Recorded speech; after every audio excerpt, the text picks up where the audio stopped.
And as we're doing that, I can ask you guys, did everybody have a nice weekend? Anybody do anything interesting? It's really nice out, right? Yeah, it's been really nice. And I really loved the rain yesterday. The rain was refreshing. Yeah. Yeah, it was a lot. It like, I mean, it was like a lot of water. Yeah, it was just dumping on down, right? And so I don't know, what that means. Maybe it means what is it? Late March flowers showers bring May flowers. Is that how it goes? No, something like that. Harrison's in quarantine. Poor guy. I feel like you've written this before. Have you been in quarantine more than once now? Oh, if you're on a team, right? You do the track team, right? That sounds horrible. Athletes getting sacrificed for our entertainment. Horrible. Horrible. Well, I hope, Harrison, that you are making it through in quarantine. Can we bring you like a care package or something? I don't know. I don't know if that's allowed. Can we bring you like some sort of thing to enjoy while you're stuck, like a harmonica that you can play while you're trapped inside prison? No, I'm making jokes about things I shouldn't joke about. You can leave it at your door. Well, I'm kind of joking, but I'm kind of not joking. If you need anything, send me an email. I'm happy to bring it by. And I'm sure your classmates would be happy to do it too. I had an Instagram thing going from a previous version of this class, and nobody used it, and so I just let it go because it was sort of just there's no point. Nobody really cared. But it is nice to have like a group chat kind of thing where if anybody's confused about anything, right, you can ask each other. I don't know if you guys already do that or like arrange study things together, but I encourage you to do that kind of stuff. So where are we at? We just did this forum posts, just talked about that. Today we're going to talk about meditation, and it looks like we have 2 full weeks, lots of material, but if you look carefully, there's no class on Thursday. Are you aware of this? I'll put it in the chat to make it extra clear. Yeah. Yeah. So there's no class Thursday. There's also no class on Monday. I'll also put that in the chat. So that we're getting deeply affected by this, right? We're going to miss 2 full classes, but then to make up for the missed one, we will meet on Wednesday. And as you can see, I usually only give you one thing. This day I'm giving you 2 things, but one is a podcast. So not that hard, to be honest, but yeah, you'll have to schedule it or add it to your busy schedule. Again, I encourage you to take a walk and just listen to the podcast. That is what I do. So I did all year during the pandemic, and it's a nice way to kind of clear your head, think about stuff, and enjoy a nice podcast. I think this one's a little longer. The last ones were only like 20 minutes. This one's more like an hour, which frankly, you might have to do 2 sittings. I usually do it in one, but I like podcasts, and it is a little better. Better arranged, maybe. He's a better writer. Michael Lewis, he's a very famous author. He writes books like Moneyball and The Big Short. You guys ever heard of Moneyball before? Yeah, Michael Lewis. So he has a podcast. So it'll be more entertaining than the previous ones. The previous ones were more academic, but like I said, a little bit longer. So I hope you enjoy it. That is my goal, is to give you stuff that you actually enjoy. I don't know if that's asking for too much, but I hope you enjoy this. As you can see, it's about coaching. He likes sports a lot, Moneyball, right? So he's talking about meditation as it's applied to sports. So all the athletes out there, this might speak pretty directly to you. Today, again, we're starting with meditation. Next week, we'll continue, and then there'll be an exam. I know it feels like, what? We just had an exam. But, it's actually been several weeks. So now it is time. I haven't sent it to you yet. I did all the grading, and I did an extra credit assignment, which is not due till like the very end here. I sent you the information for that, but I'll get you the review sheet for the exam definitely before Thursday. So probably, actually might be Thursday morning, because I have a big thing on Wednesday, but I can get to you Thursday morning is probably realistic. Maybe if I'm really on the ball, I could even do it today, but we'll see. So that's what's up. Any questions about things? I just talked to one of your classmates. He's not actually in this section. He's in another section about preparing for the exam. And hopefully you have a better sense of how to do that. one thing I stress to him is download the slides for the love of God. Because if you don't do that, then you're just shooting yourself in the foot, right? Then you don't have these slides to search through, right? And if you can't figure out how to search through them, you can copy all of the contents into a Word document and then search through the Word document, right? So it is totally your advantage to have these notes at your fingertips. I assumed that you would all have figured this out as you're studying for the exam, but I think that's the mark, right? That's why half the class got an A and many students in the class did not, is because the many students in the class that didn't have the same tools that the big chunk of the class that got an A. Not everybody had the same starting point. So I encourage you, as you study, get those tools together. If you don't know how to do it, talk to me and I'll tell you exactly what I think you should do.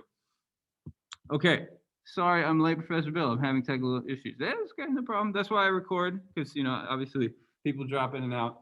I'll post these soon.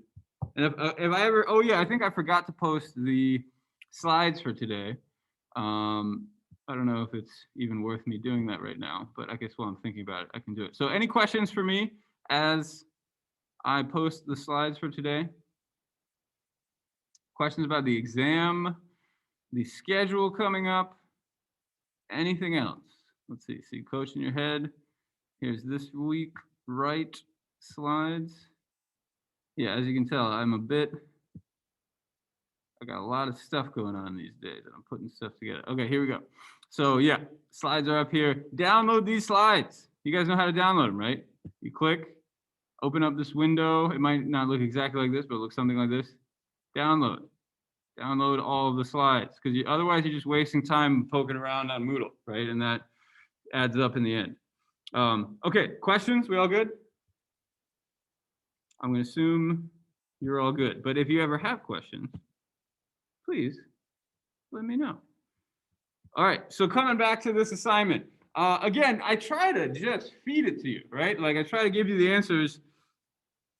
If I wrote an assignment about Buddhism in this guy's life, here's a list of themes I could choose from, right? All I have to do is look up the word bodhisattva in Kyon, read like a page, and then talk about that in terms of this guy's life. Or the word compassion, or the word emptiness, or any of these other words. Obviously, I would have to know what they are, but that's what class is for, right? That's what we talk about all class. So again, I try to like make this very straightforward, but I can only do so much for you. So in the future, slides, people. Go to the slides, and the assignments will be really easy. Here's one example. This is what we talked about last time. I wrote Buddha nature here. You could also think of this as a bodhisattva, right? Here's somebody who's being abused, right? People who punch him. You might be thinking, why would people punch him? And I honestly don't know the answer to that, but this is Jim Crow America, right? This is back when Asian people were very new to America. And if we are dealing with Asian hate right now, which of course we are, I think you guys are all aware of that, Asian people are getting shot at their places of business just for being Asian. It's really kind of a sad time to be alive. It was even worse back in the day, right? When people had legal license to be violent against Asian people, right? And so this story really speaks to the present moment in a way. You guys are probably aware of this. I don't know if I brought it up last time, but there was the Chinese Exclusion Act around this time, keeping Chinese people out from America. And then, of course, this guy got locked up for doing nothing except being Japanese, right? So if there's ever any question about racism against Asian people, hopefully this assignment helped disabuse you of that question. So how is he being a bodhisattva? I mean, this is basically Jesus, isn't it? Haven't you guys ever heard turn the other cheek? Have you heard that phrase? What does it mean to turn the other cheek?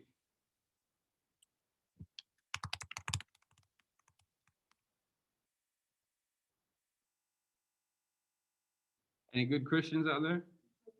To like ignore or walk away. It's sort of like ignore or walk away. If somebody strikes your cheek, what are you supposed to do? You don't hit them back. You present the other cheek. Yeah, show him the other one. Show him the other one. Say, that all you got? That was kind of soft. I think I can take even more, right? And again, this is not, don't try this at home, folks, right? This is what Jesus was doing.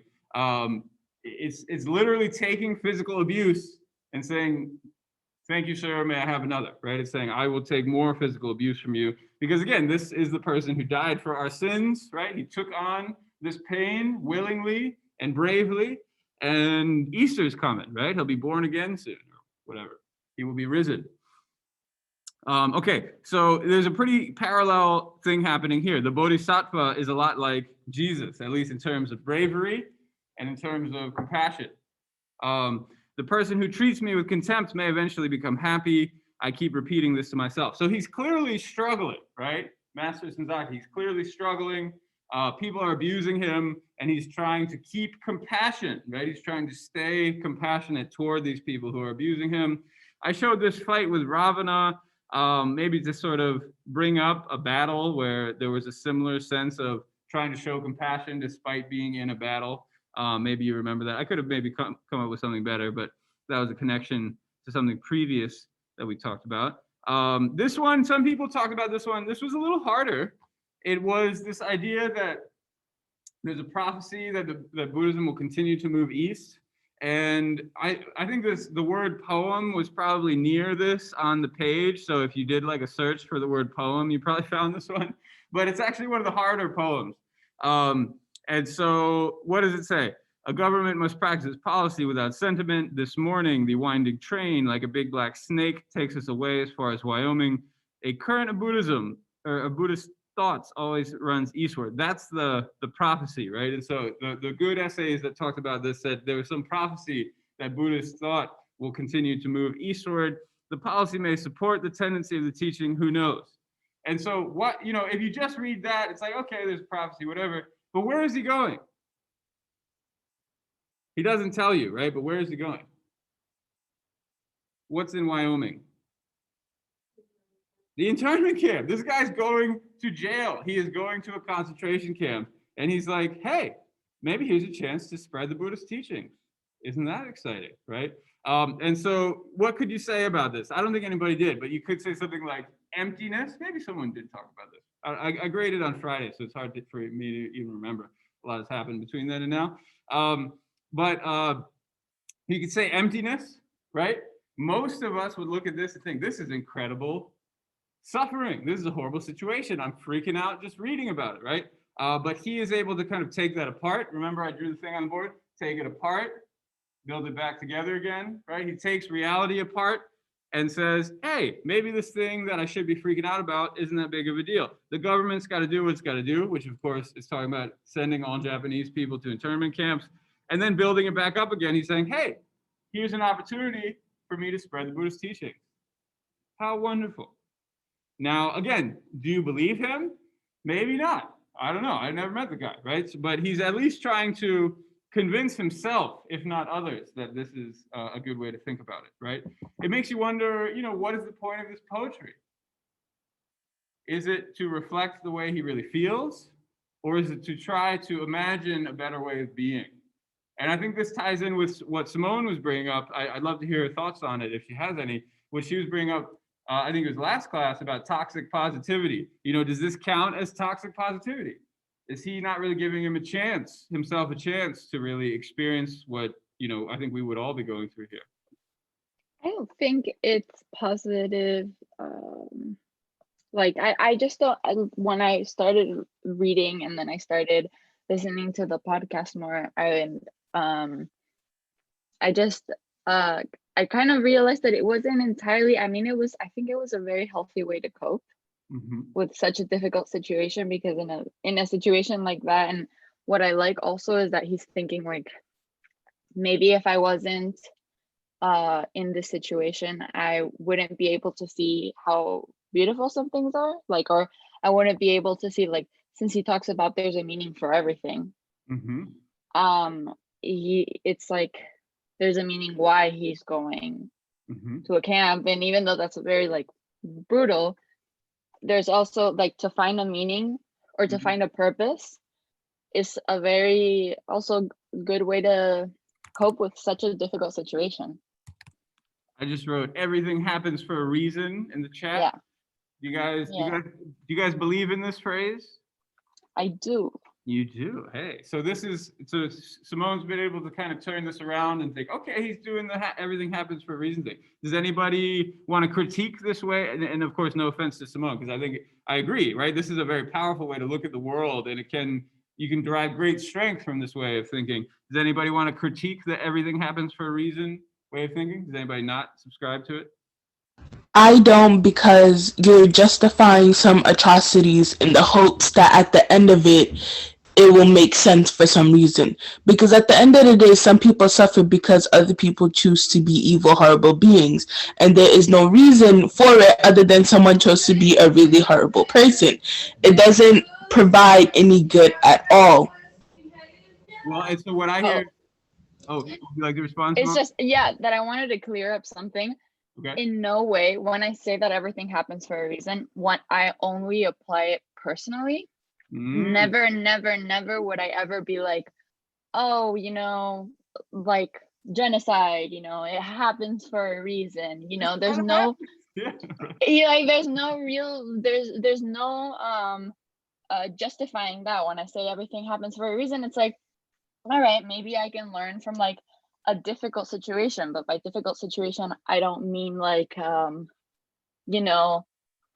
a shooting. Like, by no means do I mean that, it's like a situation that's difficult, like small things, but never would I justify or use that kind of logic for something as serious as like these very, very big atrocities that have happened over and over again. Because if it did happen for a reason, why does it keep happening? Excellent. And so allow me to play the professorly moderator.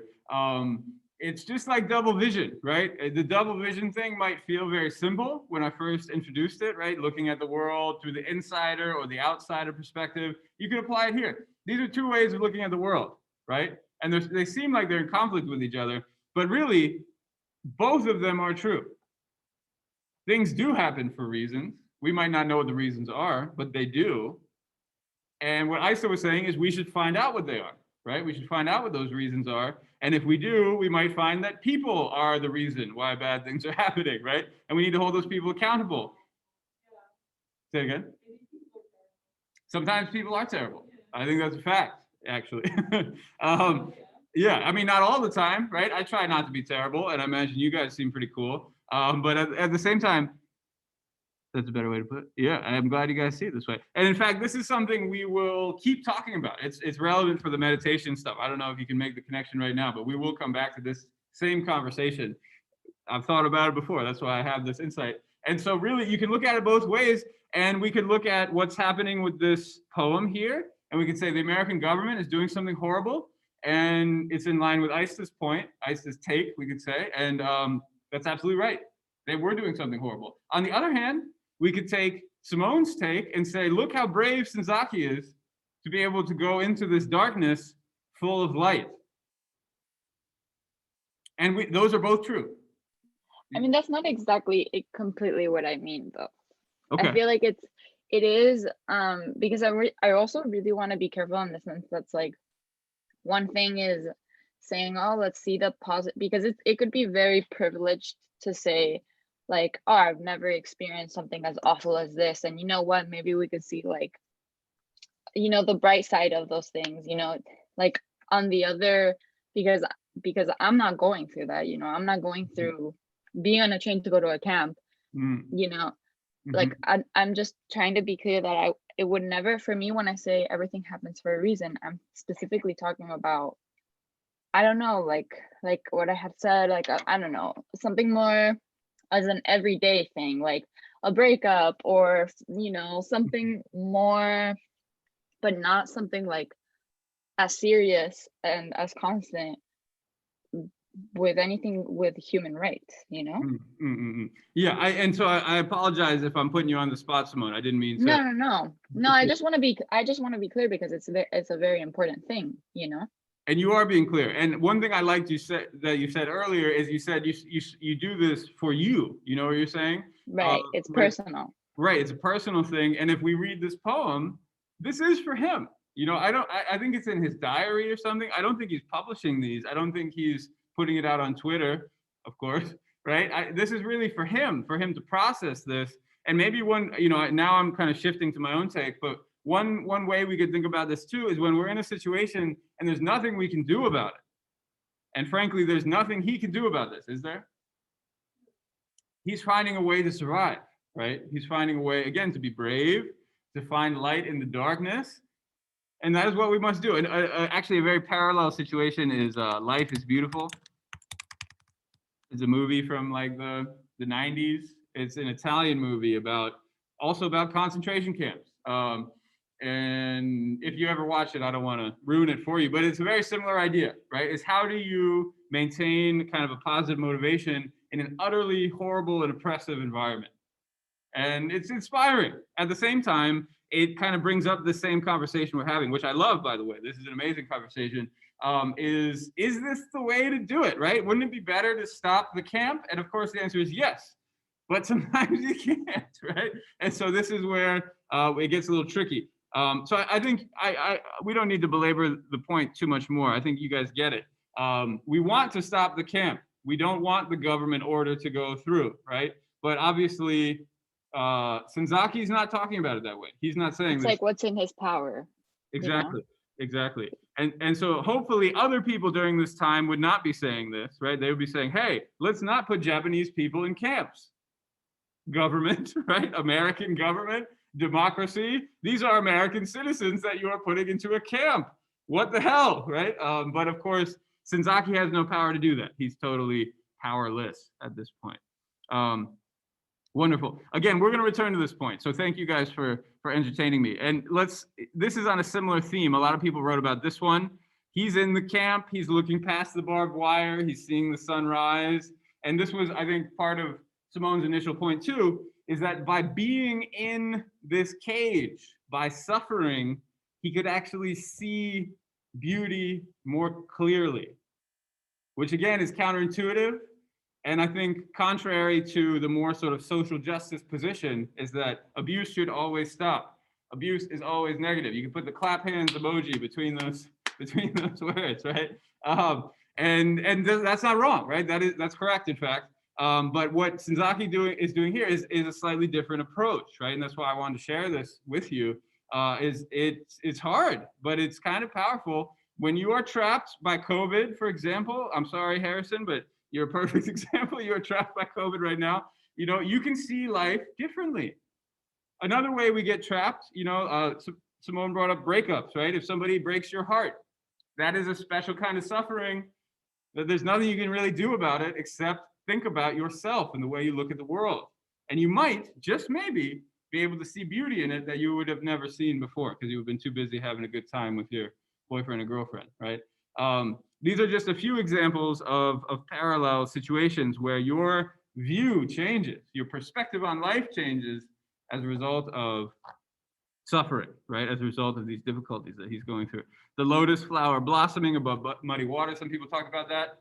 You got the muddy water below and the pristine flower coming up from it. It's a classic Buddhist story, Buddhist example. And then finally, and in the interest of time, when do we go to? We go till 30. No, the next class starts at 35. We go till 20. So yeah, still plenty of time.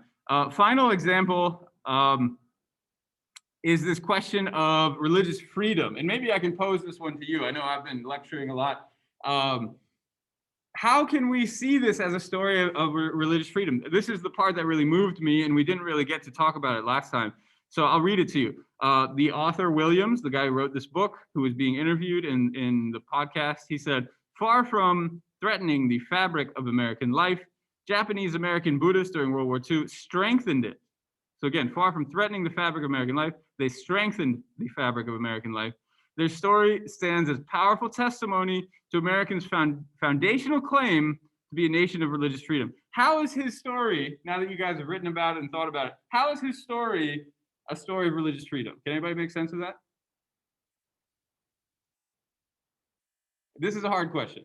And, you know, the Martine Halverson Taylor is a brilliant professor at the University of Virginia, and she couldn't answer, well, she probably could, but she asked Duncan Williams, she was like, what do you mean when you wrote this? She wanted him to clarify too. She was puzzled by this. So I want you guys to puzzle upon it for a second. What do you think? how is Senzaki's story a story of religious freedom?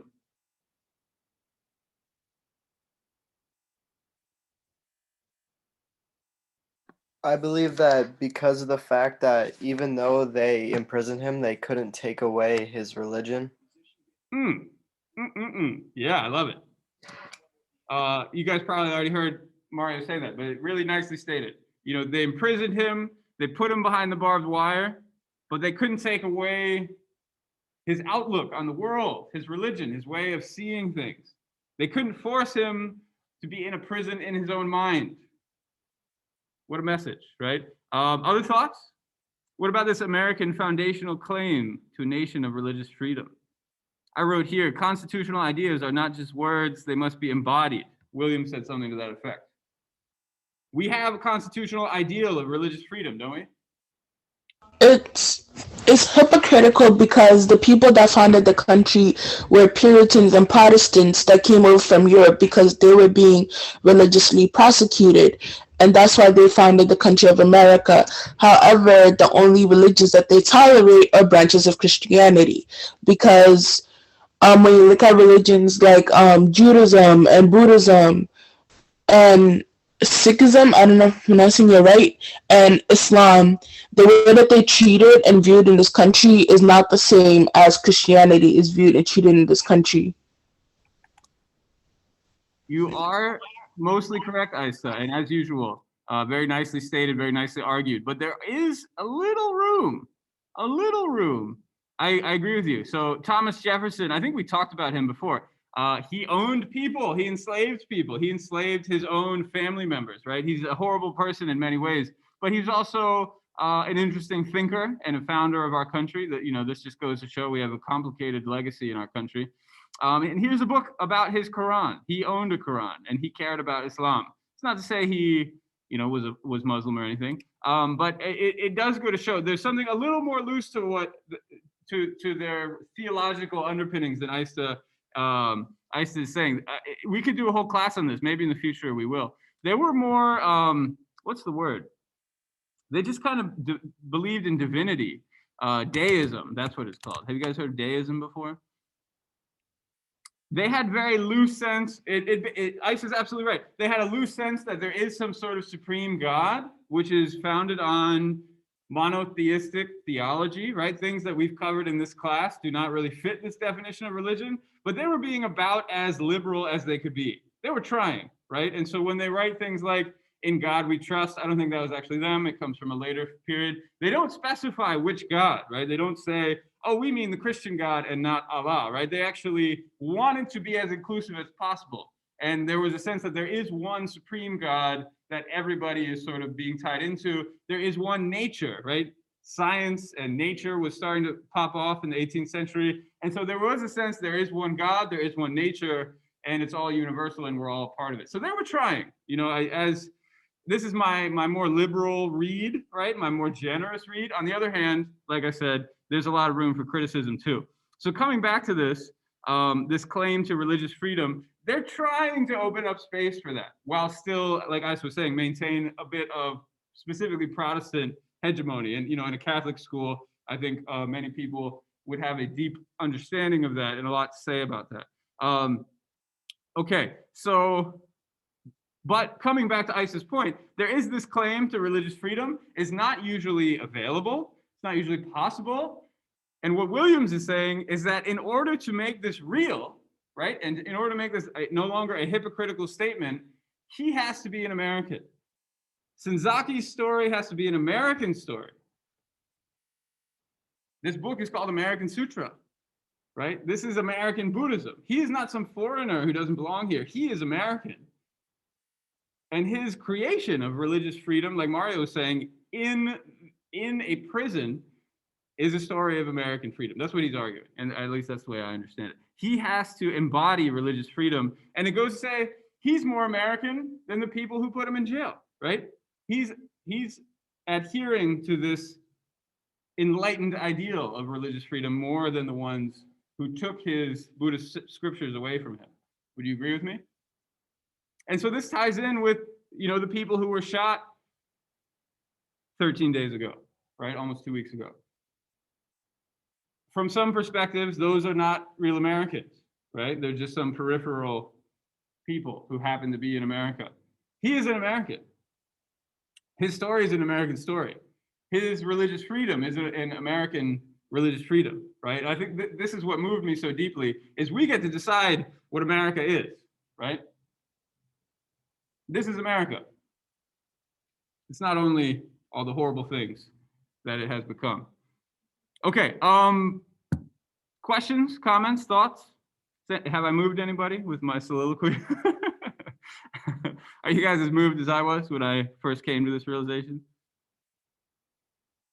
I hope so. You can be silently moved.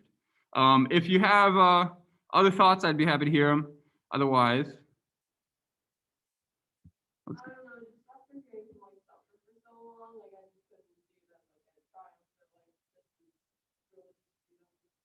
Mhm. Mm.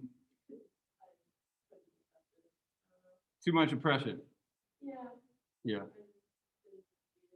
Well, and again, this is the double vision, right? On the one hand, there's a narrative of what we could call an oppression narrative. It's real. It's America. We've explored it, right? I don't know if you realize it or not, but I was hitting that pretty hard when we were talking about caste, right? Oppression is part of American history, no question, right? And so that is the narrative being delivered here. Is the author, Williams, right? Duncan Williams. This is his take, and just trying to understand his take totally blew my mind, right? It took me out of that oppression narrative and it brought me to a new one. We could call it resilience, a narrative of resilience, right? It's a narrative where religious freedom might be real, and it's not just some hypocritical concept that can never be realized or has never been realized. It shows that religious freedom exists under the weight of what seems to be oppression. But again, with tools of, for example, emptiness, we can take oppression apart. Doesn't mean it totally disappears, right? It still persists in some capacity, but there's a strength, right? This was a very strong man. There's a strength that comes with this transformation of perspective. And I think, again, if there's hope for America, and I think there is hope for America, this is the same sort of work that we need to do, right? It's to both, again, see the oppression, but also see the hope, see the possibility at the same time. That's what I would say, at least. What do you guys think? America, land of the free. Why don't we switch to meditation, shall we? And like I said, this will actually tie in with similar conversations. You just might not be able to see it yet. Have you guys meditated before? Yes, but it is For it's yoga. very difficult. So Isa said yoga. Simone says yes, but it's difficult. I mean, it can be difficult, It can be difficult, absolutely. Yeah, people practice meditation. I have a kind of a dusty old Buddha here. People practice meditation for an entire lifetime, right? So yeah, it's definitely difficult. There are simple versions of it. We got a few folks in the chat who have done it. Does anybody want to share details of like what kind of meditation they've done or what it's like to meditate or anything like that?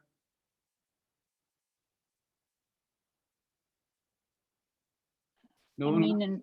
Oh, go ahead. Sorry. Know that in Wicca, it's very important to meditate.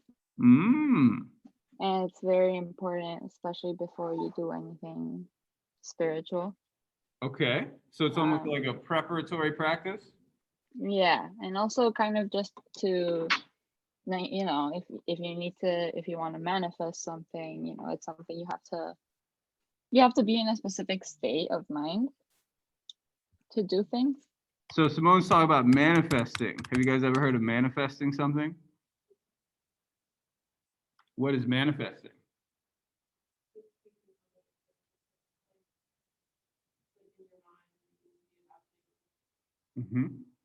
I don't know if you could hear, but Lauren's saying it's like speaking something into existence, visualizing it, and then it sort of appears. What it makes me think of is March Madness right now. And, it's a basketball coach might tell the player to visualize, right? The ball going in the hoop. And so it's basically trying to manifest what you want to happen. Have you guys ever tried this before? Yeah, the whole idea behind manifestation is like if there's already all these chances in the world of whatever could happen, You could find the one that you want and kind of make it come to you, but you really have to believe that it's yours, you know? I like that. So it's not necessarily like kind of magically trying to create something as much as sort of discovering what you want. Is that what you're saying? It's a little bit of both, because in the end, you know, there's already all of these possibilities in the world that could happen, you know, whether that is like passing a test or, you know, the possibility is out there. There are possibilities for everything. Yeah. Well, for many things. Some things, the possibility is extremely small. Yeah. If I want to make test like a milkshake right here in front of me, I'm probably not going to be able to do it, right? No, of course not. No, nothing like that would magically just appear in front of you. I like magic stuff, just to be totally clear. In my Buddhism class, this is one aspect of what we talk about, but we also talk about something very different from this, which is actually kind of closer to what we're just discussing here. And I think I've scared my students in that class. So if you're interested in getting... Oh, no, I'm like full witch, like... Okay, well, we can talk. If you want to discuss some of the magical things, I'd love to hear more. And one question maybe I'd encourage Simone to think about, maybe all of you to think about, is what's the relationship between something like meditation and something like magic, right? Or something like ritual is maybe another word. Do you guys ever do rituals? Have you ever been involved in a ritual before? What kind?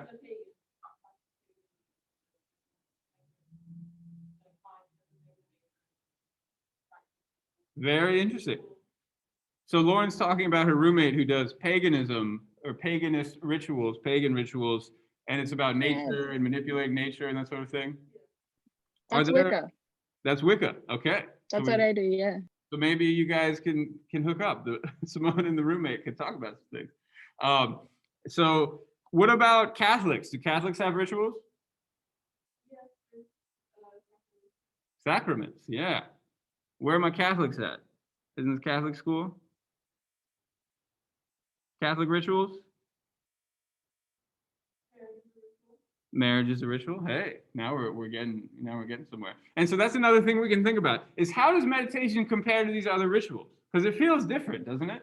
There's something maybe a bit more specific about meditation, but then when you dig into it, it's actually a very vague term. It's hard to define, right? And so one thing we'll think about today and that I have on the slide is what is it, right? What is meditation? I have here, it's an altered state of consciousness, which is induced in a controlled manner.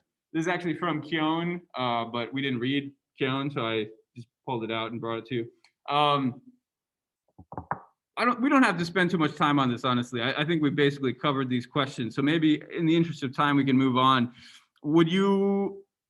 I guess, first of all, I'll ask, have you heard of this term mindfulness? Yeah? What does that make you think of, mindfulness?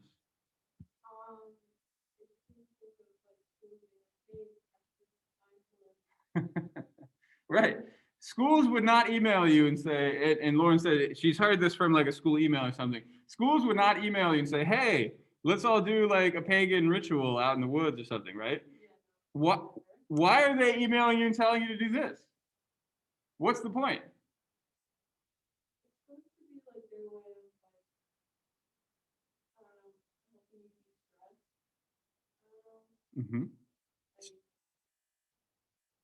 Stress.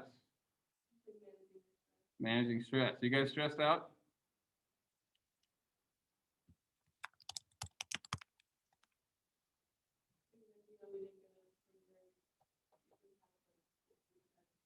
This week is going to be a pretty long break, though. They don't call it spring break, but again, for our class specifically, we have a whole week off.